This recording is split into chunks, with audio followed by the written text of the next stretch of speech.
I didn't see That's it. okay. Belinda, tell us. I just, not so much the breakout, but I just want to say in the panel discussion, listening to Miss Lawson from Wake Forest and just hearing about all the little situations that they have to encounter, being here in North Carolina and knowing um, that Wake Forest has a history, and having a student at Wake Forest where I really had to talk his mom into letting him go because he had a full ride scholarship. And mom was willing to not take it because she was afraid of the racial environment there. And he Wow. and I stay in touch. He's a junior now, finishing his junior year, and we stay in touch. And so, I said, so what's your biggest challenge there? I know that was a concern.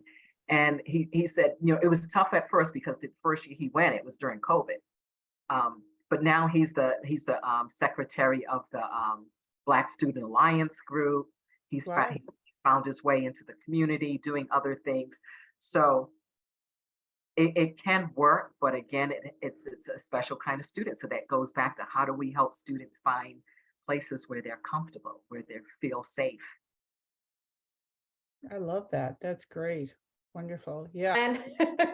And Lee and Margaret, thanks for having me. I appreciate being given this opportunity. I have done Susan's WOW.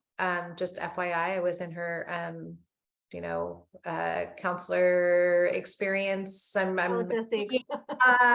for those of you who don't have a process, I will tell you it's a great process. And once you do it, it's awesome. Something that we talked about in Belinda is actually, it's like find the expert in what it is that you're doing. So I like to find my experts to support me. So I'm a retired high school teacher. After 25 years, I retired, and I have been in the IEC world. This is going to be my 9th season coming up, class of 24. So, and I stepped out of the classroom, decided this is what I wanted to do with my life, went back and got my counseling certificate, and used my experience of being in a classroom. I taught AP Bio and Anatomy and Physiology and worked closely with the college counselors, writing letters of recommendations and all of that stuff. And so it was a good transition for me. And when I stepped into this world, I quickly found out that IECs and school counselors, for some reason or another, don't like each other. And I was surprised about that. So I made it my mission in my practice and in the community that I live in that it's a partnership. I can't do my job without them. I can't.